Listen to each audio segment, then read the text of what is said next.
E olha, a Igreja Católica aceita nulidade do matrimônio em alguns casos. Diferente do divórcio, a nulidade é cabível quando o sacramento nunca existiu devido ao não cumprimento dos requisitos canônicos. Vamos saber desses detalhes desse assunto agora na reportagem.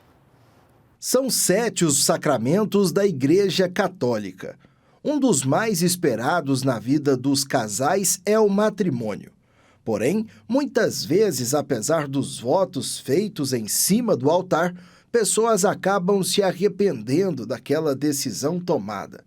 Por isso, hoje vamos falar sobre a nulidade matrimonial. A Igreja Católica, em primeiro lugar, antes de falar da nulidade do matrimônio, ela se preocupa em falar da dignidade do sacramento do matrimônio. Se nós recordarmos no passado, através das Sagradas Escrituras, um dia chegaram para Jesus e perguntaram o seguinte: Jesus, um homem pode dar uma carta de divórcio a uma mulher e assim despedi-la? Essa era a pergunta feita pelos do tempo de Jesus. Segundo a tradição mosaica, um homem poderia dar uma carta de divórcio à mulher e assim encerrar o matrimônio. Bem, fizeram essa pergunta a Jesus: Senhor, pode o homem dar uma carta de divórcio para uma mulher? Jesus diz: o que Deus uniu, o homem não separe. Então, assim, Jesus instituiu o que entendemos ser o sacramento do matrimônio. Então, para a Igreja, o sacramento do matrimônio é um dos 7 sacramentos e, uma vez existindo, a Igreja não pode dispensar aquilo que Jesus disse.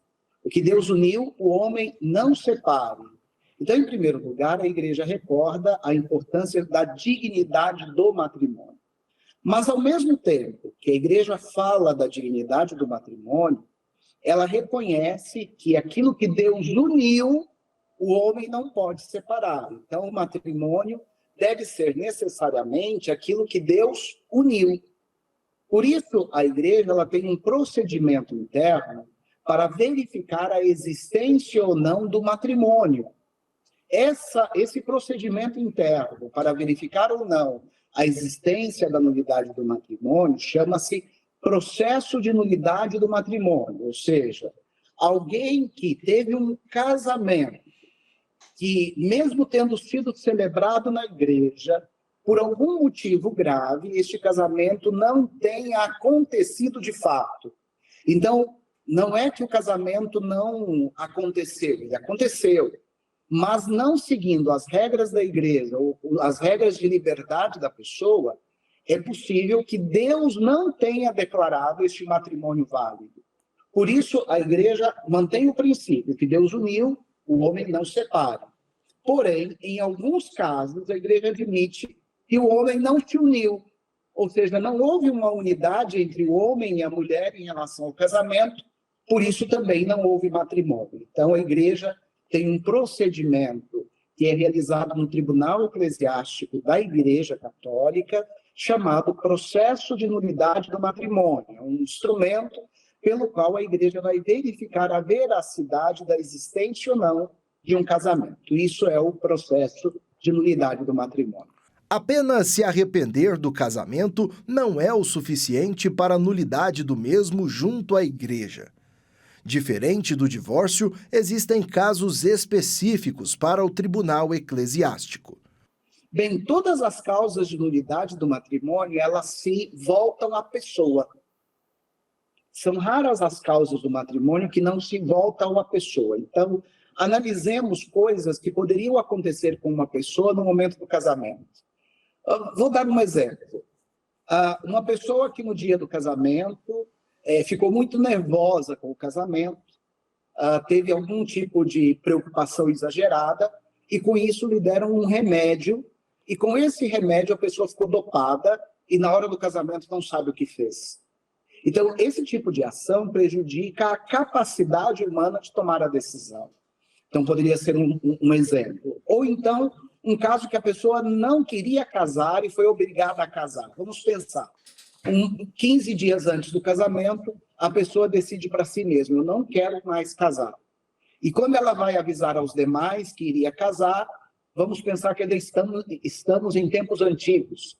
e que o pai da noiva colocou um revólver na cabeça e disse: ou casa ou morre. Bem, esses são exemplos mais graves, mas há realidades muito intrínsecas à pessoa que admitimos também levariam à nulidade do matrimônio. Como, por exemplo, alguém que de fato é obrigado a casar, por exemplo, por uma dívida, ou por uma obrigação assumida, ou alguém que ficou com vergonha de, na semana do casamento, cancelar a festa de casamento, e isso produziria vergonha. Então, há N motivos que poderiam levar ao casamento, como, por exemplo, também a pessoa que foi enganada. Ela iria casar com a pessoa acreditando que essa pessoa era católico, por exemplo. E, na verdade, a pessoa enganou ela a vida inteira, nunca foi uma pessoa temente a Deus. Então, sempre para a nulidade do matrimônio é necessário uma situação grave que tenha acontecido no momento do casamento, não depois. Mesmo se encaixando em tudo que foi citado pelo padre, a pessoa interessada não conseguirá a nulidade de maneira imediata. O processo leva tempo e, em algumas regiões, pode demorar até mais de um ano. A declaração da nulidade do matrimônio é um processo. Então, o processo ele requer que a pessoa faça a petição, que a pessoa produza provas no processo. Então, não é algo que ninguém pode pensar que vai conseguir uma nulidade do matrimônio em um mês ou dois. É um processo que dura pelo menos um ano. E aqui em Goiânia, de forma particular, ainda dura um pouco mais, por um fator muito específico. Goiânia está recebendo em torno de 300 causas de nulidade por ano. Isso significa que o nosso tribunal está bem abarrotado de causas de nulidade. Mas isso significa também que as pessoas estão aprendendo um pouco mais, estão se formando, e pessoas dentro da Igreja Católica percebem que, por mais que celebrou um matrimônio, pode ser que o seu casamento não é válido. Então, todas as pessoas que não vivem mais juntos e que teve problemas na celebração do seu casamento, poderia procurar o tribunal eclesiástico pessoalmente, a um departamento de justiça gratuita que vai atender a pessoa, ou então através de um advogado, mas não é um advogado civil, é um advogado canônico, pessoas que foram formadas para poder ajudar as outras nos processos no tribunal. Então a pessoa procura o tribunal, abre o processo, e depois de um tempo o processo vai produzir provas, a pessoa vai ter que apresentar algumas testemunhas, e depois de algum tempo a igreja dá a resposta se esse casamento pode ser declarado nulo ou não. Se acontecer do casamento for declarado nulo, então a pessoa poderia casar-se uma segunda vez na igreja. Então, a intencionalidade do processo de nulidade é, antes de tudo, aquele de conseguir a possibilidade de um novo casamento na Igreja Católica.